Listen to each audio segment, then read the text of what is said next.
नमस्कार साथियों, मैं वंदना आप लोगों के सामने केमिस्ट्री का एक नया चैप्टर लेके आज फिर से उपस्थित हुई हूँ। जैसा कि आप सभी लोग जानते हैं कि मैं यहाँ पे केमिस्ट्री की क्लास ले रही हूँ, आप सभी को केमिस्ट्री की पढ़ा रही हूँ, ठीक है ना। तो आज हम यहाँ पे क्या है, एक नए टॉपिक के बारे में बात करेंगे, है ना। क्या करेंगे आज हम लोग, एक नए टॉपिक के बारे में बात करेंगे। हम लोगों का नया टॉपिक क्या है आज का? हम लोगों का नया टॉपिक है द्रव्यमान संरक्षण का नियम। आज का नया टॉपिक, इसके पहले जो भी हमने पढ़ाया है, क्या क्या पढ़ाए हैं? रसायन शास्त्र क्या है, कहाँ से मिली है ये हमको, इसके जनक कौन है, ठीक है ना। इसके बाद पदार्थ पढ़ाए हैं, पदार्थ का वर्गीकरण भी कितने टाइप के होते हैं, फिर उनकी डिफिनीशन हम आपको बता चुके हैं। इसके बाद अब नया आता है टॉपिक, क्या है? द्रव्यमान संरक्षण का नियम। द्रव्यमान संरक्षण का नियम क्या है ना, क्या कहते हैं? द्रव्यमान संरक्षण का नियम। तो यहाँ पे आप लोग देखेंगे द्रव्यमान संरक्षण का नियम, इसको सबसे प्रथम किसने दिया था? लोमोनोसोव ने। किसने दिया था? लोमोनोसोव ने दिया था। लेकिन जो इसका प्रतिपादन है वो लेबोइज़ियर ने किया था। कौन किया था? लेबोइज़ियर ने किया था, है ना। मैं यहाँ पे लिखे दे रही हूँ। सर्वप्रथम किसने बताया था? ये सर्वप्रथम बताए तो ये थे, लेकिन इसकी व्याख्या लेबोइज़ियर ने की थी। व्याख्या किसने की थी? लेबोइज़ियर ने की थी।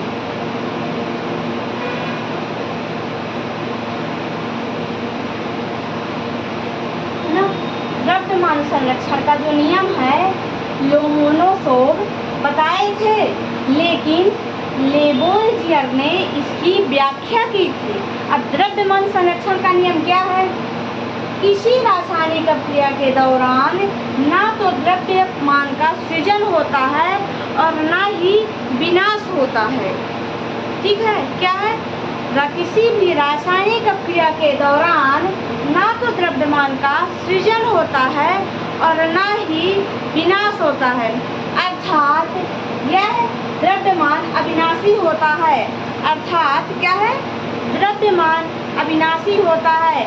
यदि हम इसको सरल भाषा में बोले तो इसकी डिफिनीशन ये हो जाएगी कि द्रव्यमान को ना तो कभी उत्पन्न किया जा सकता है और ना ही कभी नष्ट किया जा सकता है। क्या बताएंगे इसको?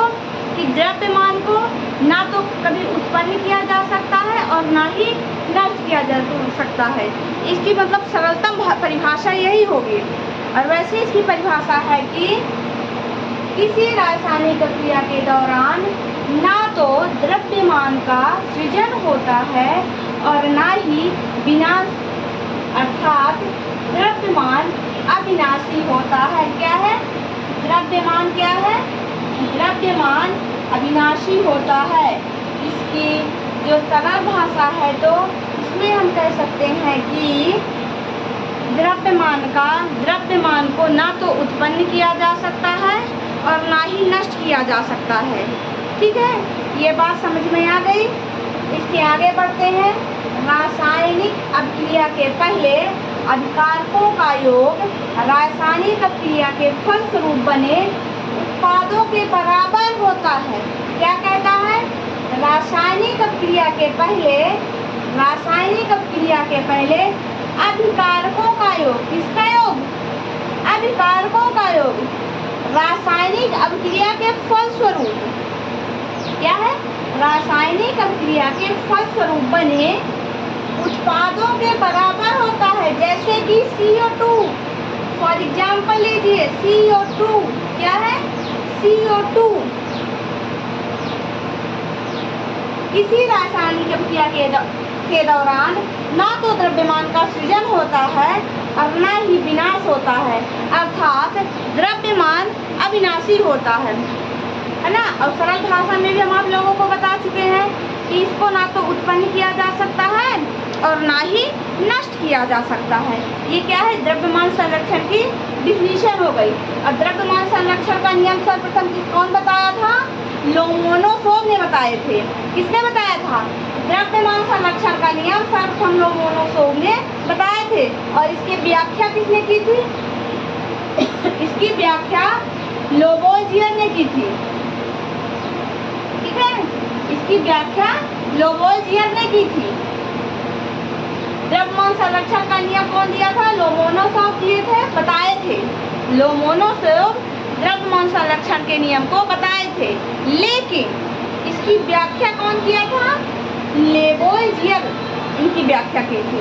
हाँ, फिर किसी रासायनिक अभिक्रिया के द्वारा ना तो द्रव्यमान का सृजन होता है और ना ही विनाश होता है, अर्थात द्रव्यमान अविनाशी होता है।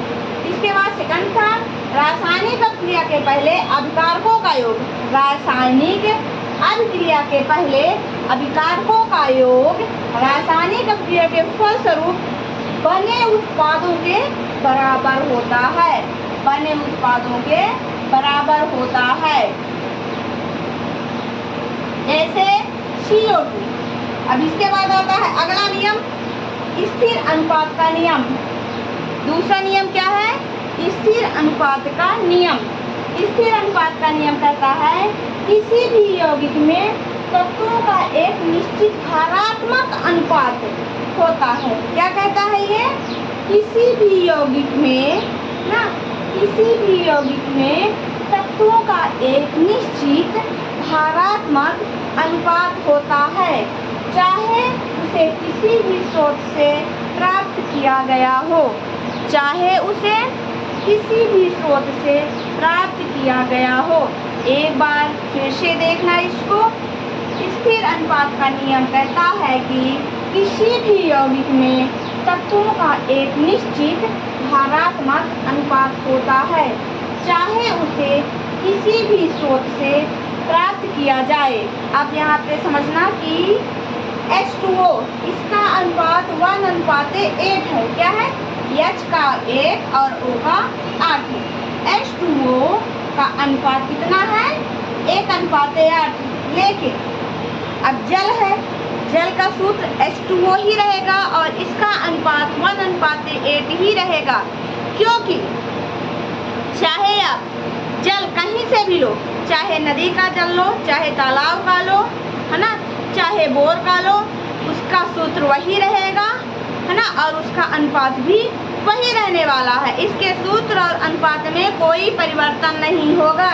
इसीलिए यह बोलता है कि किसी भी यौगिक में तत्वों का एक निश्चित भारात्मक अनुपात होता है। किसी भी यौगिक में तत्वों का एक निश्चित भारात्मक अनुपात होता है। भारात्मक अनुपात, ठीक है ना? क्या है ये? भारात्मक अनुपात होता है, चाहे उसे किसी भी स्रोत से प्राप्त किया जाए। यहाँ पे बात समझ में आ गई है? बहुत ही सिंपल सी डिफिनीशन है, बहुत ही सिंपल है, एकदम समझ में आ ही गई होगी ये कि स्थिर अनुपात का नियम क्या कहता है कि किसी भी यौगिक में तत्वों का एक निश्चित भारात्मक अनुपात होता है। मतलब क्या है कि तत्वों का जो होता है एक निश्चित भारात्मक अनुपात होता है, चाहे वह किसी भी स्रोत से प्राप्त किया जाए, है ना, चाहे हम उसको कहीं से भी लें, लेकिन उसका जो अनुपात होता है वह निश्चित होता है। ऐसे ही H2O का भारात्मक अनुपात क्या है? 1:8 और CO2 का क्या है? 1:2 होता है। अब गेल-लुसाक का नियम देखना क्या है? अगला नियम है गेल-लुसाक का नियम। गेल-लुसाक का नियम क्या कहता है? इस नियम के अनुसार स्थिर आयतन V पर किसी गैस के निश्चित द्रव्यमान का दाब P उसके ताप T के समानुपाती होगा। क्या है? गेल-लुसाक का नियम, ये सबसे इम्पोर्टेंट है इसमें, ठीक है ना? इस चैप्टर में ये इम्पोर्टेंट नियम है। ये इतने इम्पोर्टेंट नहीं है, बशर्ते ये सबसे इम्पोर्टेंट है गेल-लुसाक का नियम। इस नियम के अनुसार स्थिर आयतन V पर किसी गैस के निश्चित द्रव्यमान का दाब P उसके ताप T के समानुपाती होता है। आ गई बात समझ में कि इस नियम के अनुसार स्थिर आयतन V पर किसी गैस के निश्चित द्रव्यमान का दाब P उसके ताप T के समानुपाती होगा, है ना, उसके ताप के क्या होगा, समानुपाती होगा। अब इसको हम थोड़ा सा समझा देते हैं, है ना, नीचे ही समझा देते हैं। P प्रोपोर्शनल T क्या है, P प्रोपोर्शनल T, तो क्या होगा, P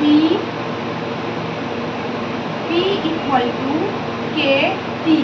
K यहाँ पर क्या है, K यहाँ पर नियतांक है ना, K क्या है, K यहाँ पर नियतांक होता है।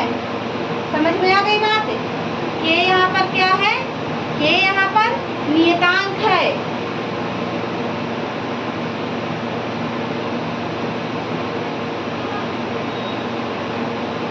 नियतांक इक्वल टू दाब बटे ताप, क्या है, नियतांक इक्वल टू दाब बटे ताप, है ना, P/T होगा। इस नियम के अनुसार स्थिर आयतन पर किसी गैस के निश्चित द्रव्यमान का दाब, है ना, क्या होता है, निश्चित द्रव्यमान का दाब। यहाँ पे हम थोड़ा सा समझा देंगे, निश्चित द्रव्यमान का दाब। देखना इसको, मान लो हम कोई पात्र लेते हैं,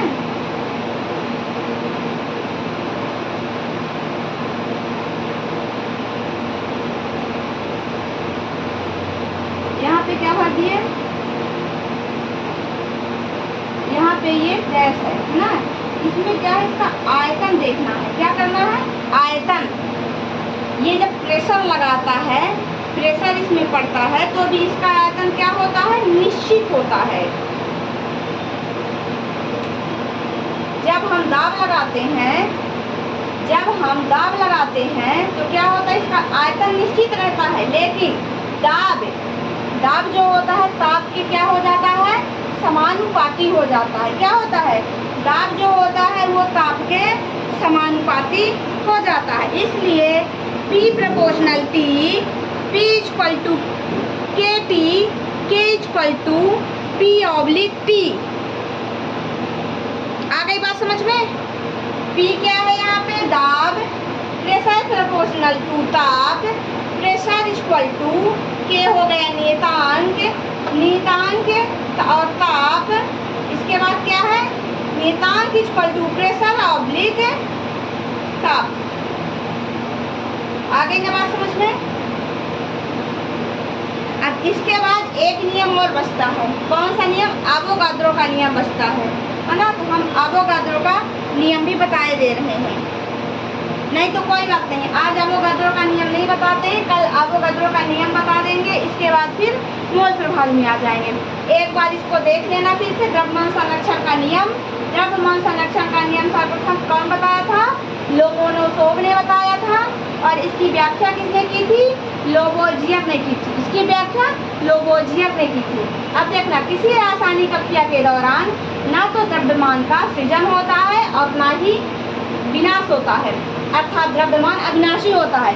इसकी हम सबसे सिंपल सी डिफिनेशन भी बता चुके हैं कि जो द्रव्यमान होता है ना, तो इसको ना तो हम उत्पन्न कर सकते हैं और ना ही नष्ट कर सकते हैं। ठीक है, यहाँ समझ में आ गई बात। अब इसकी दूसरी देखना, रासायनिक अभिक्रिया के पहले अपकारकों का योग रासायनिक अभिक्रिया के फलस्वरूप बने उत्पादों के बराबर होता है, जैसे CO2। इसको नोट डाउन कर लो।